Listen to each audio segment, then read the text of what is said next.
appearing in Sexy Little Virtual 5 this Saturday. Yeah. A must see. Hello, Malcolm Nance. Good morning. Hello, Stephanie. How are we? So, national security threat being a Russian asset or being in hock to the Chinese. Which do you pick this morning?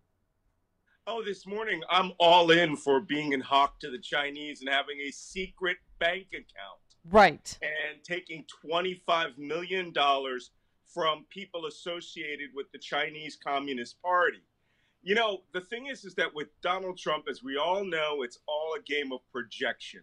And anytime he starts going Joe Biden and the Chinese, he means I'm covering up for my ties and my daughter's ties to the Chinese. But his people don't care. He could be trading with, he could be trading with the Martians right now, and they wouldn't care one way or the other if they were going to destroy the Earth, so long as Donald Trump says it's okay. But you know the other part of this story, Malcolm? It's that same story in every Trump story. He spent a decade unsuccessfully pursuing projects in China.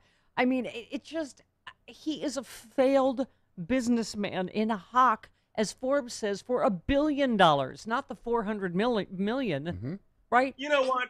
And the only way people are going to believe that, because as you know, 40% of this country refuses to believe that, is if the New York Times does a banner page, Trump in debt, $1 billion. Because we've been shouting 440 million. It turns out it's been 421 million for years. And no one seems to be particularly interested. Actually, one of the New York Times authors of the investigation came out and said, we don't see anything related to Russia, but we don't really know that. I mean, why would you write that? They did the same thing before the 2016 election, right? Yeah.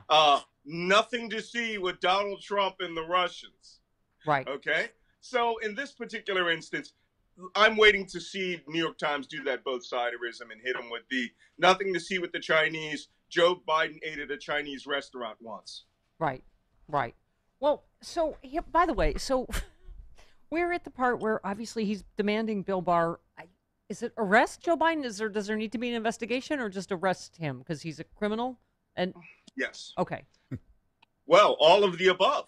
As a matter of fact, I think right here on this very show, about a month ago, somebody asked, what did I think the October surprise was going to be? And I said, an indictment and an attempt to arrest Hunter Biden and quite possibly Joe Biden. Now, I didn't think that he would go for the Joe Biden part, but Bill Barr is seeing the writing on the wall. At this point, I mean, despite all his other crimes, if he were to do that right now and Trump lose in 2 weeks, Bill Barr will go to prison. Yeah. Absolutely. Well, without any question. And so, he understands that. So he's basically threatening Bill Barr in public now. He's basically threatening him. Right. And apparently they have discussed it because he said, it has to be done very carefully. It has to be done methodically. There has to be an investigation. Well, okay. Why would you start talking about that when you've been talking about that for 6 months and, in fact, got impeached attempting to do the exact same thing? Only now he wants it done. And I wouldn't be surprised if he orders Barr to do it in the next week. And then, of course, you all know what I think about Crazy Town. He is going to make a public, open link at the debate tomorrow and claim that QAnon is all true and Hunter Biden is the leader of the global pedophile elite. They've already tried that on Fox News. They've already said that there was child porn in the computer, loads of it. Wait till you see the rest. Trump is going to do that openly tomorrow, and he will validate QAnon crazy people with guns who think that the liberals are running a global pedophilia, child sex trafficking, and blood drinking ring. I swear to God. Oh, Nance that's what that idiot's going to do. Nance, if only he weren't right so much of the time. I wouldn't believe it if I hadn't seen it. The Maria Bartiromo interview we played yesterday with, who was that? Ron Johnson? Just like, Johnson. Child porn, right? Yes. Oh, well, he's like, yes, you made the connection. I'm like, wait a minute. Well, I mean, Malcolm, can you explain this story to people? Because obviously, I don't know if you were among the, I don't know how many former intelligence officials that came out and said, yes, this is a Russian disinformation campaign, quite obviously. I So, was, and and I you, was but now also you one. have Chris Wray, and he's threatening to fire Chris Wray because Chris Wray is saying the opposite, right? I mean, you have John Ratcliffe, his hack, saying, "Oh, it's not Russia," right? And then you have the FBI saying we have the computer, and we're investigating. It's a Russian.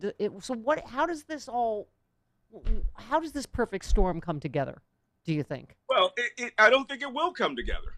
I think what you have is what they think is a perfect storm. Yeah. Okay, is actually just tearing things apart. But it's sort of like you have the ability to create a hurricane, but then you hit your house and obliterate it, kill your family. Mm-hmm. I mean, this is what they're doing. They are trying this campaign for Hunter Biden.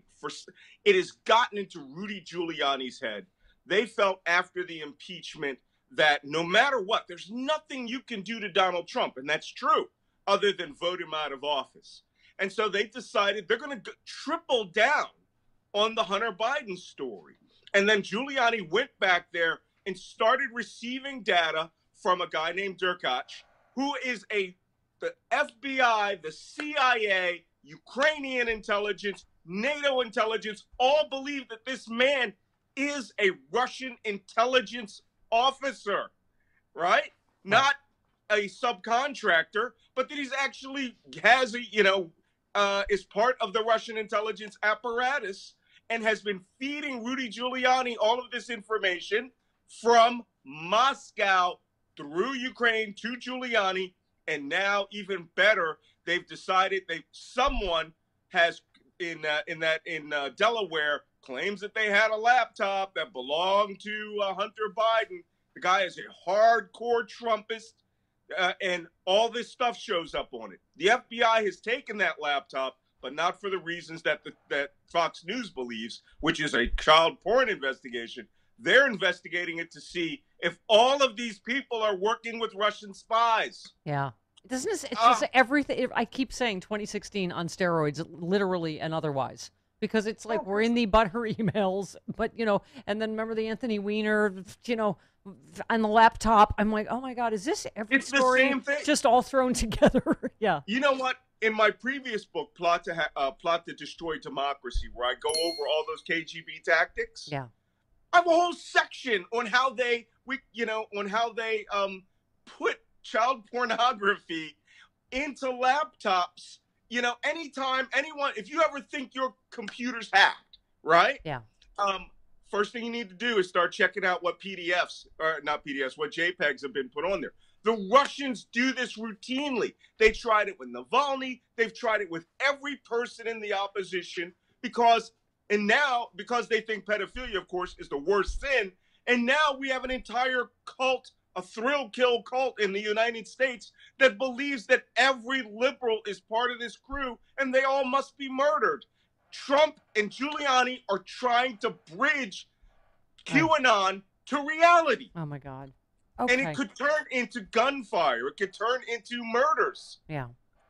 It already has, if you consider Pizzagate. You're very calming, as usual. No, I'm not calming. He's shouty McShout. But I mean, I'm freaking myself out. We're beyond the kitchen sink thing. So I love this Mueller Report stuff. A pair of tweets Trump sent earlier this month complaining about the slow pace of release of information about the origins of the Russian investigation did not amount to a direct order to make public any additional information, White House Chief of Staff Mark Meadows declared in an unusual court filing yesterday. So he basically had to say, oh, Trump's a liar. Nobody listens to him.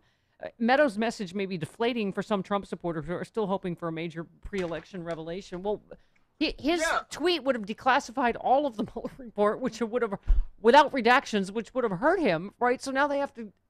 Okay, I can't. Would have destroyed the FBI's counterintelligence capability. It would have exposed every person that had anything to do with this. People would die in that report, and they don't care. You see that idiot Ratcliffe, as you were talking about before, who claims he's director of national intelligence. My dog is better cleared than that guy because my dog knows better than to come down into my skiff.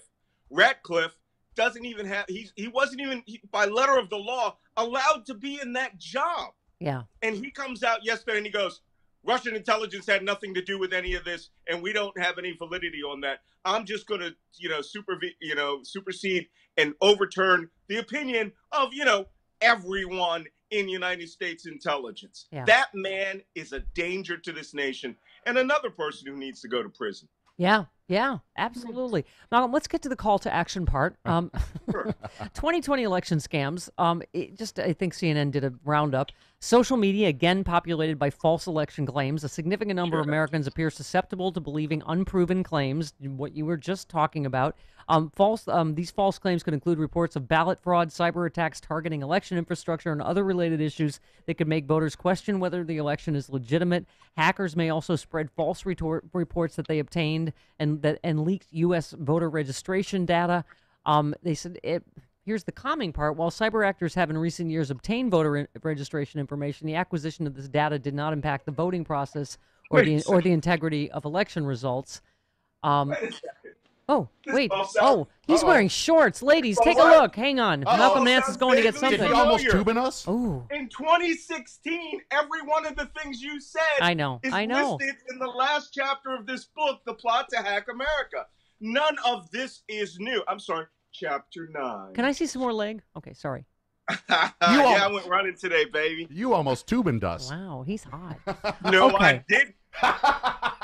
I'm wearing my... But anyway, just misleading online journals express support for specific candidates, allege voter suppression, amplify reports of real or alleged cyber attacks on election infrastructure, assert voter fraud, fake websites and email accounts.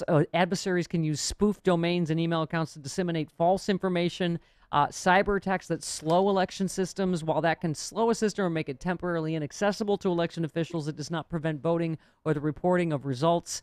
I mean, Malcolm, everything is going to come at us in these next 2 weeks, right? And we have to just keep our heads down, make sure you're getting authorized voter information from your state or county or whatever. We've got the Proud Boys saying we've got your voter registration information and you better vote for Trump. You've been warned, right? Going out to voters in swing states. Federal investigation started today on that. Yeah. As people are going to go to jail. Every one of those things you said can happen. But here's where you defeat them. And we have been hammering this and hammering this. I swear to God, if any of you are qualified to vote today or any day before November 3rd, promise me you will go out and early vote. Early vote or send in your absentee. The beautiful part about all of those little strategies, should some of them occur on November 3rd, statistically will affect Republicans more than they'll affect Democrats. But don't forget, these people are expecting that they are going to blow Democrats out. I'm going to talk to all of you in Florida right now. Yesterday, Republicans on first day of voting outpaced Democrats in the state of Florida. They just eked out Democrats. Every one of you needs to go find your relatives, talk to people on the street and say, did you vote? Wear your I voted sticker all the time. We've got to turn out 10 times better in Florida than we ever did. Yep. Let me just run these past you that they, rounded up just so we get it out there. How we can beat these scams. Ensure reports about election irregularities are from a credible source such as the media, state, and local election officials. Always be aware of who's sharing the information and their potential intent. Before sharing reports on social media, make sure they're from reliable sources. Most social media platforms have ways to report suspicious posts and false information. Make use of them. Report any potential election crimes, such as false information about where to vote, to the FBI. Double check web and email addresses to make sure they're not imitations of legitimate election sources. Update your anti-malware and antivirus software along with your operating system. Don't open unknown emails or attachments. Avoid clicking on questionable files or links. And again, Malcolm, it's in all your books. They did it in 2016. Like, hey, you can just text your vote for Hillary. Hey, you can, false information. Believe no one. We have some of the worst cyber hygiene in the world in the United States. But here are the people who really have it bad. Elderly Americans. If you have a grandma or grandpa or a mom or a dad, who's getting up there, who's my age, they got a 5 in front of their... Not with those legs, sailor. When I want to feel good about myself, I go to Walmart. But I'm just saying, go talk to them and tell them only do a mail-in ballot, only do an early vote, physically go in and vote if you have to, but don't believe anything that says text it, email it, drop it off at a black box, set it on fire and put it in the mailbox. All of those things. Yep. Only it is up to you, the listener here. You have to guide all these other people. But you know what I'm going to do? I do this every day. I sit out in town. People say, hey, Malcolm Nance. And I go, did you vote? Yep. Don't talk to me until you voted. Yep, absolutely. Hey, thanks for the extra leg. We really, the ladies, it's always Fleet Week here on the Stephanie Miller Show when Malcolm Nance is. Every Wednesday. He's got running shorts on. You know what they call those running shorts in the military? What? Uh-oh. Ranger panties. I like them. Thank you, Malcolm. See you in Sexy Liberal Saturday. Bye.